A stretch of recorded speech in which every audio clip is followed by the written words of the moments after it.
As you're sitting down or finding your place, turn your Bibles to Nehemiah chapter 2.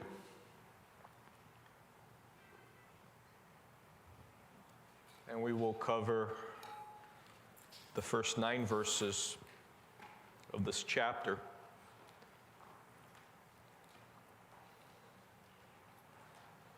I'll read and you can follow along.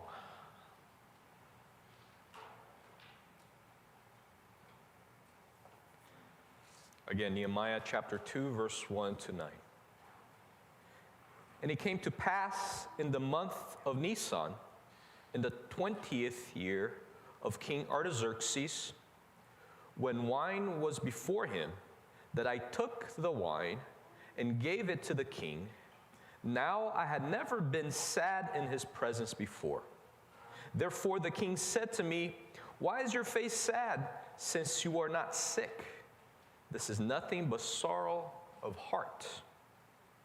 So I became dreadfully afraid and said to the king, "May the king live forever.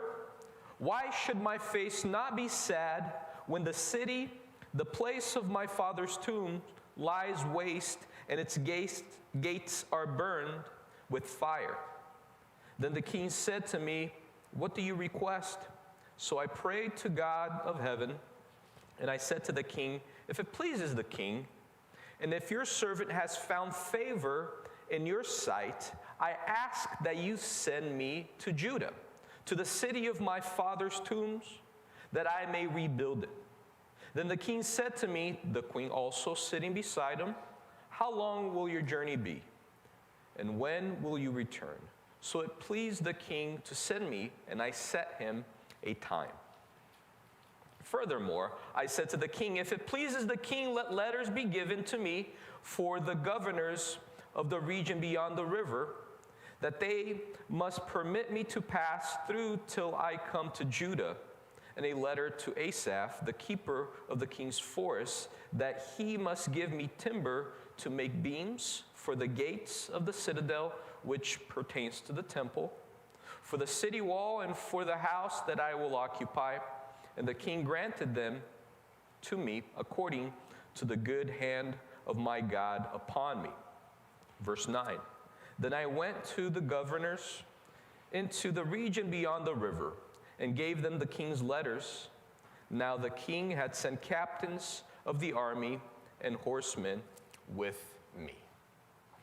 This serves as a good balance with last week's message. If you recall, last week we answered the question regarding what to do when faced with a dilemma. And utilizing Nehemiah's experience, we got a principle that we can also implement when we face life's crisis and challenges and dilemmas.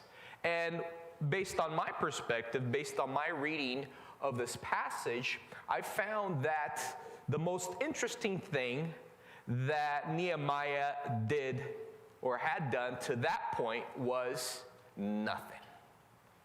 He chose to do nothing for a period of about 4 months. Now, I also mentioned that it was a very productive nothing.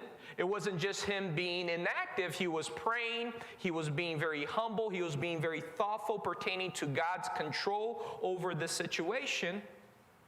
And it is important because now we have somewhat of a balance, because Nehemiah, even though he did nothing, he was actually, again, relying upon God to work this situation and even open for God to utilize him in dealing with the circumstances at hand. So again, it is somewhat of a balance between temporarily allowing, quote unquote, God to do what he pleases and being open for whatever that is, but also being open for the possibility that God is actually going to utilize you for some type of purpose in dealing with a particular situation. So now we have, as I mentioned before, a period of that ends after this 4-month process that Nehemiah was in, pertaining to him just waiting on God and doing nothing very productively. And I want to emphasize the word process here. Why do I want to emphasize the fact that Nehemiah was in a process? For 4 months, he was prayerful. For 4 months, he was even sad and mourning, but searching God for an answer. And in the beginning of this period, it's stated in the previous chapter that he was somewhat distraught. He was very much saddened by the news that he heard from his friend that had left that area, the homeland, Judah, Jerusalem. And then he starts this process, and by the end of this process, we see something change. If we look at Nehemiah's prayer, and we covered it very briefly last week, we went through it a little bit more thoroughly in our midweek Bible study, but the gist of the prayer, it started out by Nehemiah acknowledging who God is. And then he went on to also be very humble and consider his own faults and the faults of his people. Afterwards, he was noting God's promises, but the prayer ended with a note that is very important. Look what it says if we backtrack a little bit. The end of the previous chapter, it says, I pray, grant him mercy in the sight of this man. Now the question is, who is him and who is this man? Him is Nehemiah, and this man is King Artaxerxes.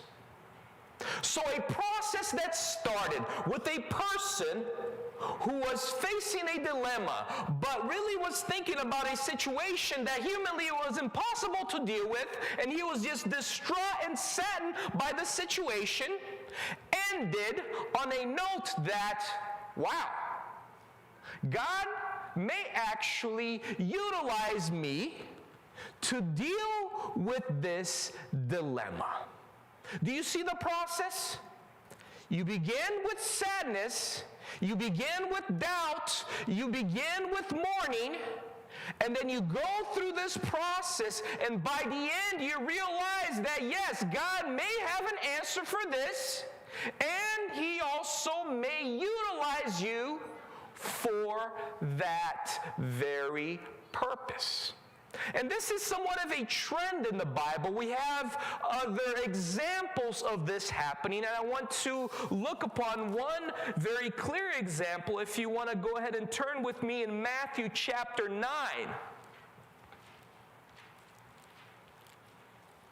In Matthew chapter 9, Jesus encourages his disciples to pray about a dilemma, a situation, if you will. So in Matthew chapter 9,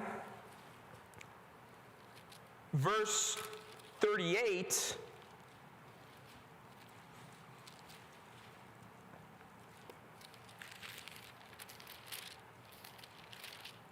it states here, I'll actually start from verse 37. Then he said to the disciples, the harvest truly is plentiful, but the laborers are few. Therefore pray the Lord of the harvest to send out laborers into the harvest. So there was a dilemma here. There was a problem. There was an issue. Jesus was addressing this, and he encouraged his disciples to pray to God because the harvest was plentiful, but the laborers were few. There were many people that needed to hear the gospel, that needed to be served by the gospel, but there weren't enough people to do that labor. So go ahead and pray to the God of the harvest so he will send these laborers. But interestingly enough, after this encouragement, and most likely after their prayer, we have chapter 10. And what do we have in chapter 10? And when he had called his 12 disciples to him, he gave them power over unclean spirits to cast them out and to heal all kinds of sickness and all kinds of diseases. And it goes on to name all of the disciples. And then it goes on to tell the story of when they were sent out as the apostles of Christ. In other words, they served as the answer to their prayers. And once more, now going back to Nehemiah, the process started by him acknowledging that this was almost an impossible situation.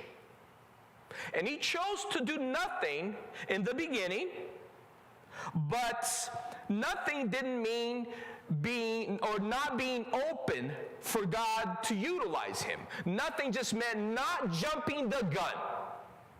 Nothing meant waiting on God. Nothing meant being humble, knowing that within him, he really truly did not have the answers, but he could rely upon he who did have the answers. And now we see this process unfolding. A process now that is culminating with the realization that somehow, some way, Nehemiah was going to have to interact with the one human being who had the power to deal with the situation, namely Artaxerxes the king. Now, as we go through the narrative here, Nehemiah mentions that up until this point, he had never appeared before the king sad, mourning, with a negative countenance. And this is very much a professional etiquette. No king wanted to be served by grumpy subjects.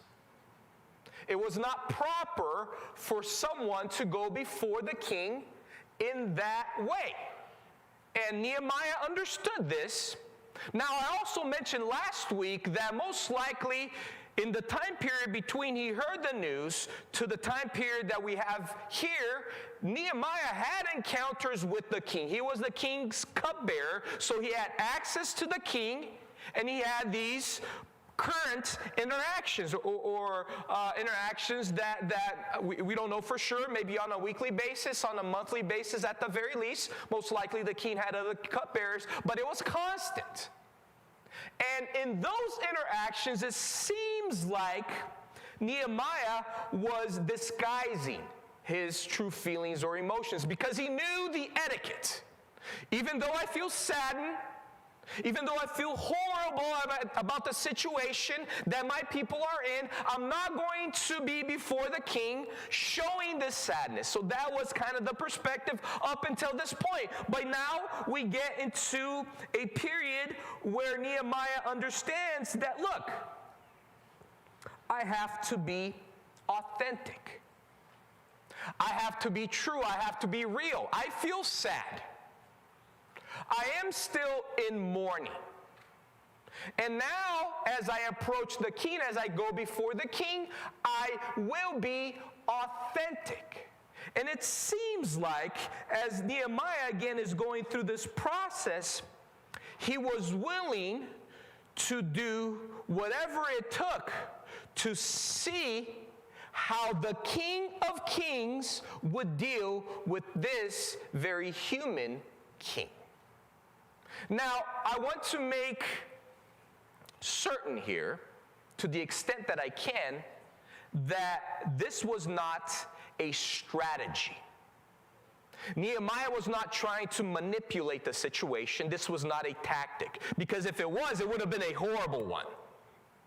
Nehemiah was before someone that had great power. And again, being saddened in front of this person would not have been a good tactic, because you could antagonize the very person that you're trying to somehow make your ally. King Artaxerxes was actually the person who initially impeded the Jews from continuing the building project. If you go back to Ezra, the Jews went to their homeland, started building, got to a point where their enemies noticed that they were progressing a little bit too much. They sent word to the king saying, look, these people are a rebellious bunch. If you allow them to continue, they are actually going to try to revolt. And then Artaxerxes said, okay, stop what you're doing. And then eventually another letter was sent to Artaxerxes, and then within that second interaction, he found the original decrees, and then he learned that in fact they had the right to build the temple and the private dwellings, but that was just it. So he allowed them. In other words, he went back on his word. He changed his mind, and now he allowed them to continue the building projects, but just the temple and the private dwellings. And now fast forward another period of time, and essentially Nehemiah has to request the king to change his mind once again. So it would have been a horrible tactic from a very human perspective to antagonize this person. So here, Nehemiah is not playing games. He is not trying to make the king feel sorry for him. He is not faking it. Literally, here Nehemiah is doing that which is the most challenging thing of all. Being real, being authentic, and seeing God doing his work. So after Nehemiah, as stated here, after he was before the king, and the king noticed his countenance, noticed that he was saddened, the king asked, "Why are you sad?" And he literally said, "You're not sick, so there must be something wrong with you." And then it is interesting, because after that is stated, look at what or how the situation is described here. On the second part of verse 2, it says, "So I became dreadfully afraid." This was a very intense period of time. Nehemiah knew that this period, this process that he had been in for the past 4 months, now it was culminating into this very second. This was the day. This was the hour. This was literally the minute and the second that everything was culminating. And he was afraid. Not only afraid, dreadfully afraid. He knew that things could go horribly wrong. Yet, we know that Nehemiah was a person that had great conviction. But how can you make sense of this? How can you make sense of somebody who has gone through this process, has learned from God in some way, shape, or form what must be done, and is actually following through with that, yet being dreadfully afraid? This is actually pretty important in even describing or defining what conviction truly is. Conviction is not an action based on lack of doubt. Conviction is actually following through with your beliefs in spite of the natural doubts. That's what conviction is.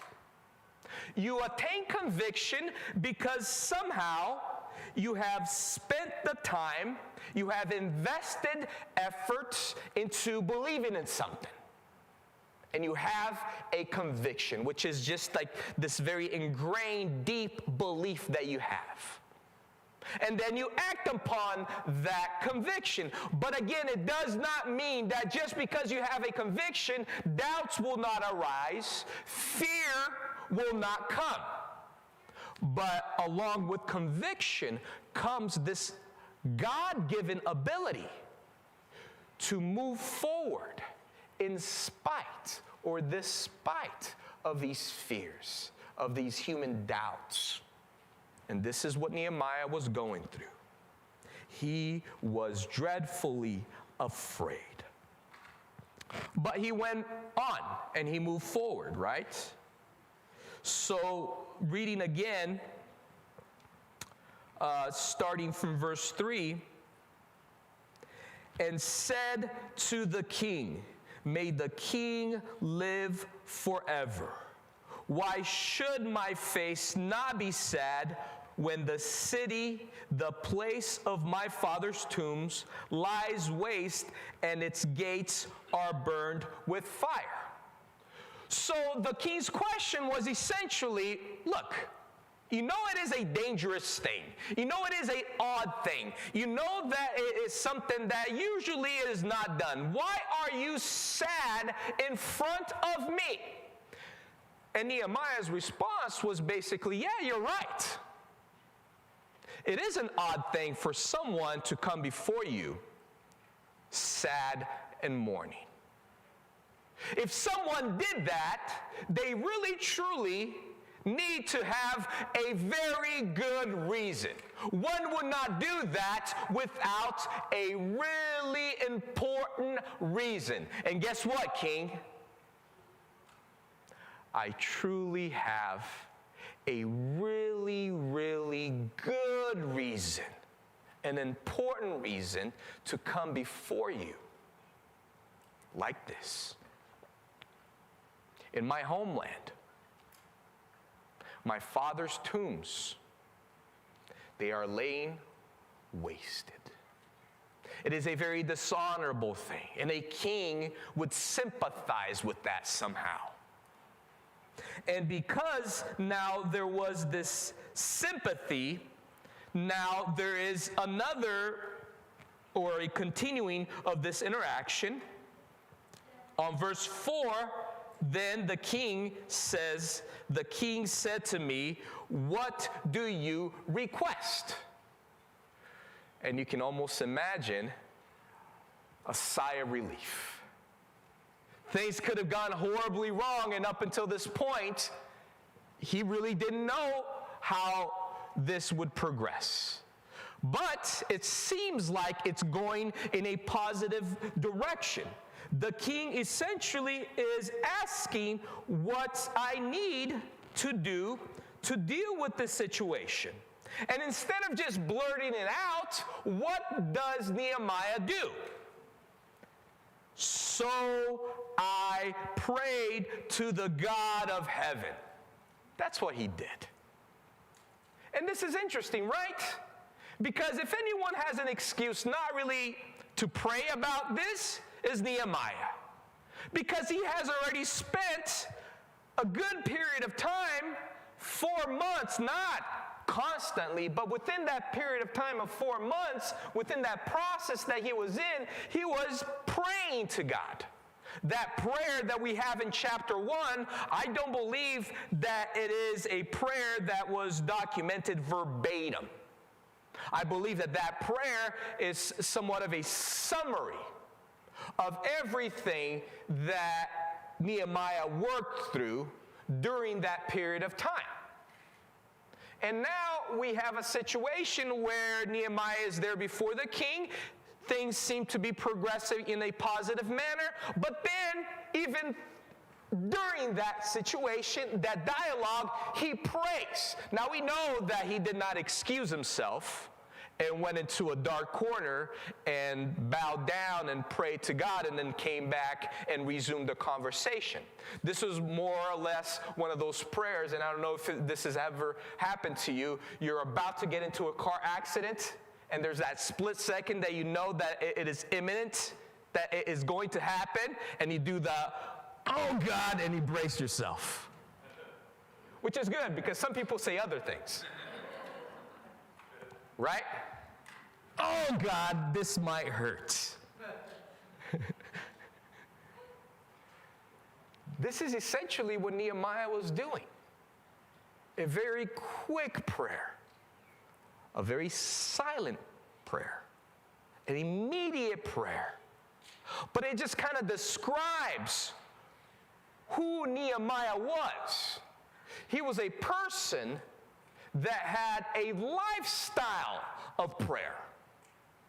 He prayed for months, and he prayed in moments, and everything in between. It was truly a part of his life. And he did this very quick prayer because he knew that essentially what was happening there had very little to do with him and mostly everything to do with how God was working through him. And then he went on because he answered the king's question. The king's question was, what do you request? What do you need? And then there's a huge laundry list of things that Nehemiah needed.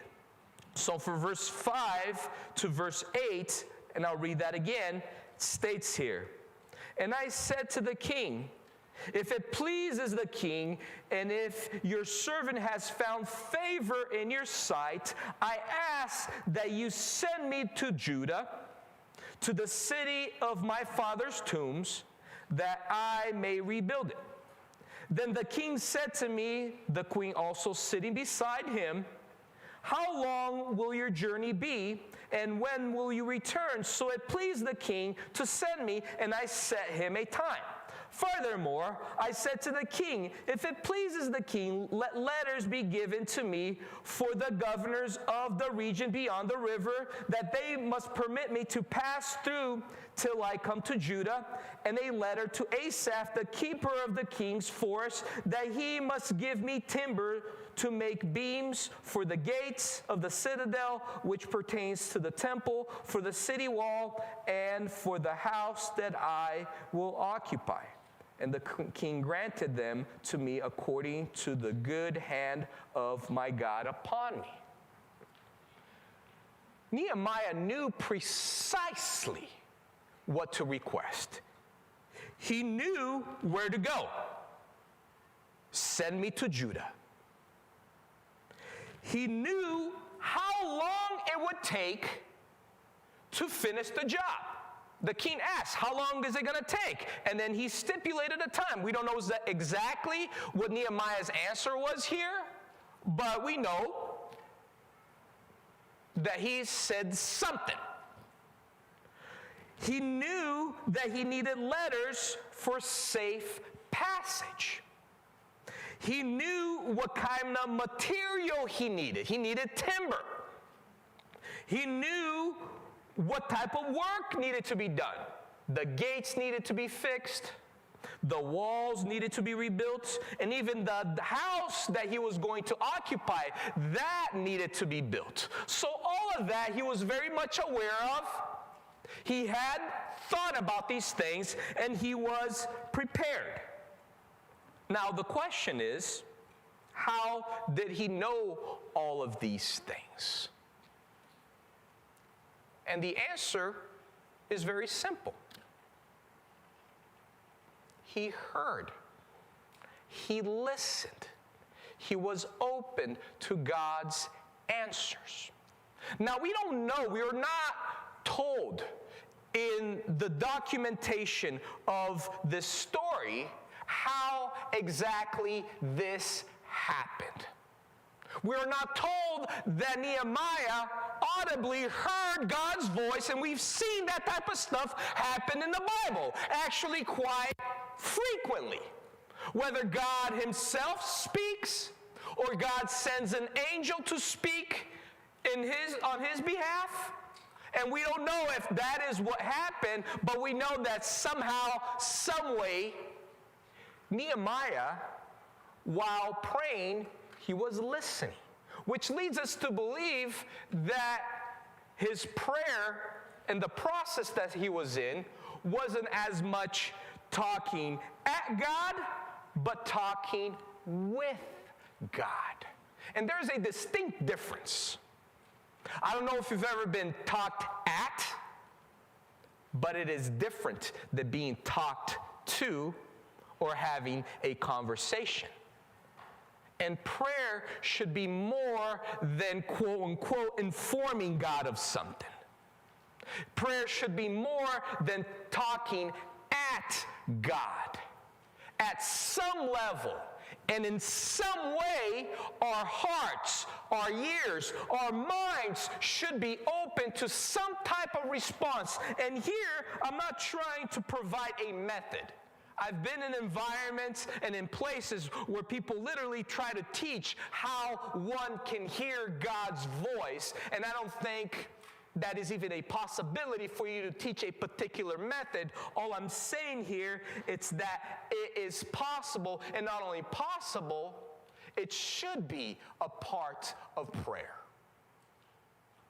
Again, not only the information, not only the requests, not only opening up your heart and pouring out your soul, but actually being open to a response, being available for an interaction, understanding that that is an opportunity not only for a monologue, but also for a dialogue. In some way, shape, or form, you're not talking at God, you are talking with God.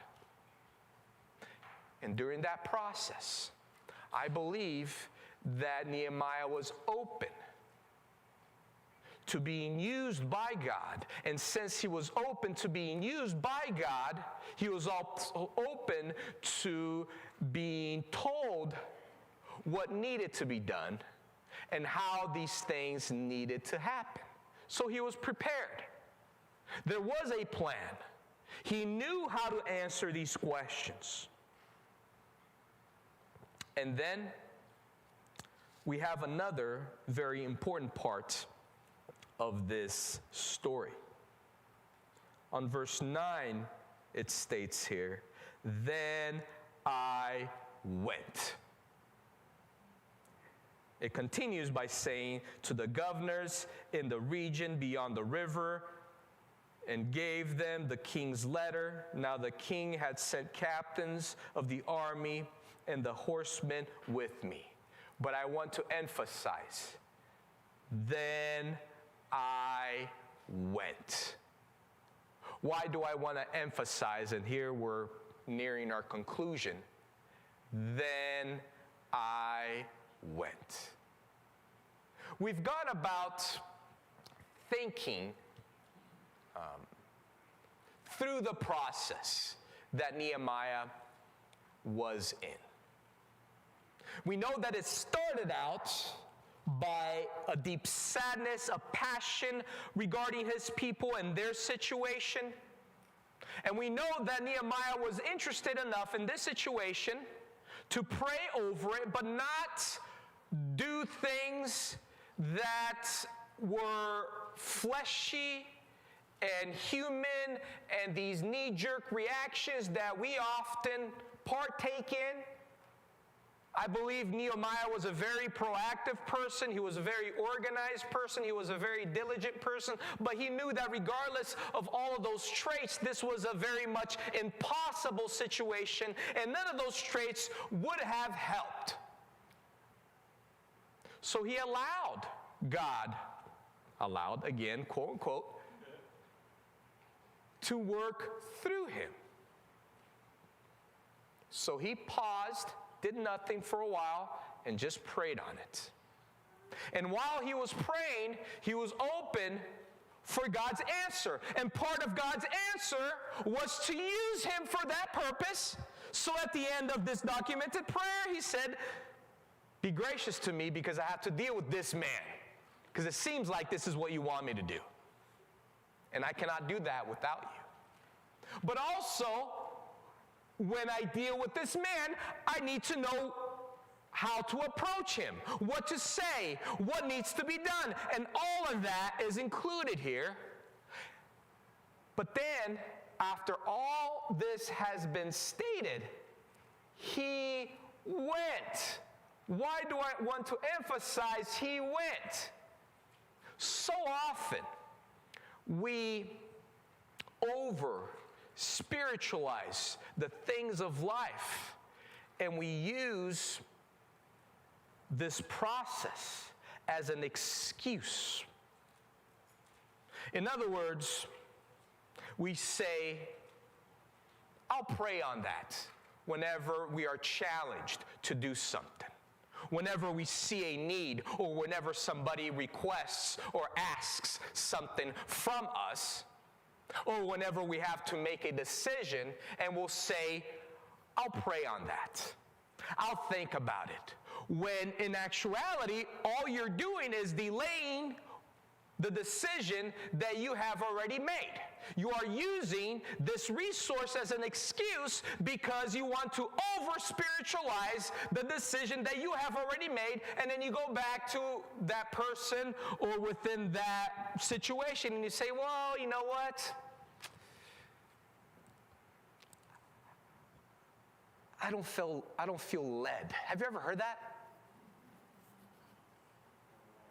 I don't feel led to do this.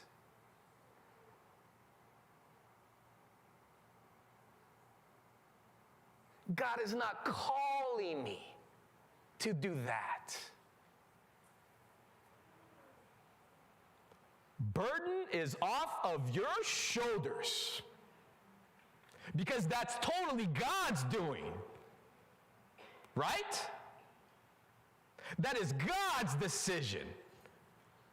It doesn't matter how convenient it is for you.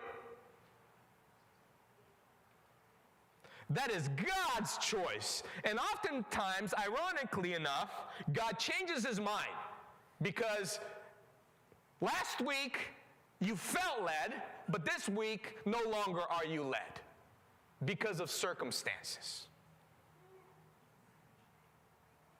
Many other times, people are very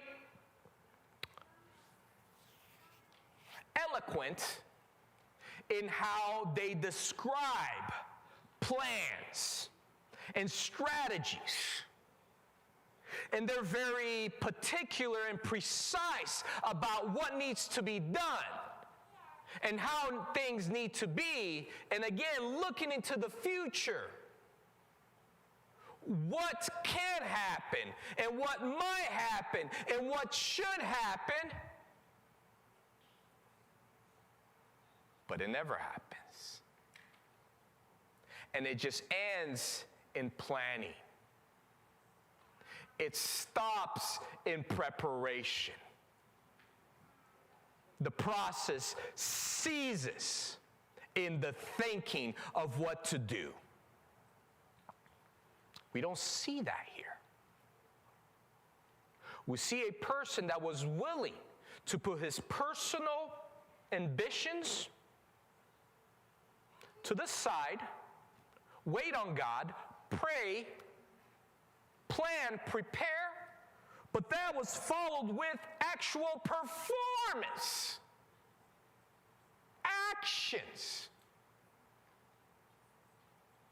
And through that process, we see how God was actually working through Nehemiah, and this was not just a fabricated, human-centered endeavor. God was truly working through Nehemiah, doing things that he himself could not have done otherwise.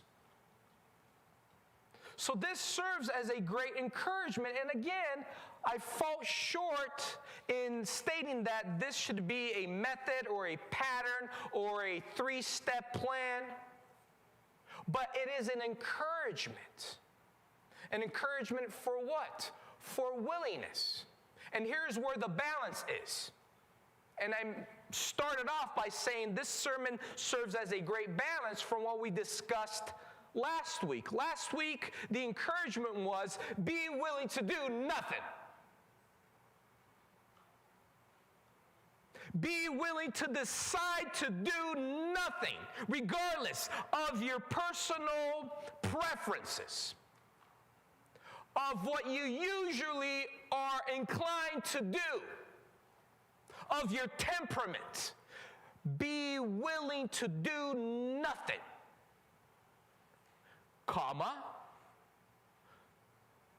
Now, we add to that, but also be open to how God wants to work through you. And you put those two things together, and it brings balance. It brings balance to the great challenges of life. It brings balances to the smaller obstacles, to the interactions that we have with one another. Both of those things are very important. And as we progress, we will see the fruits of someone who was willing to do those things. Amen.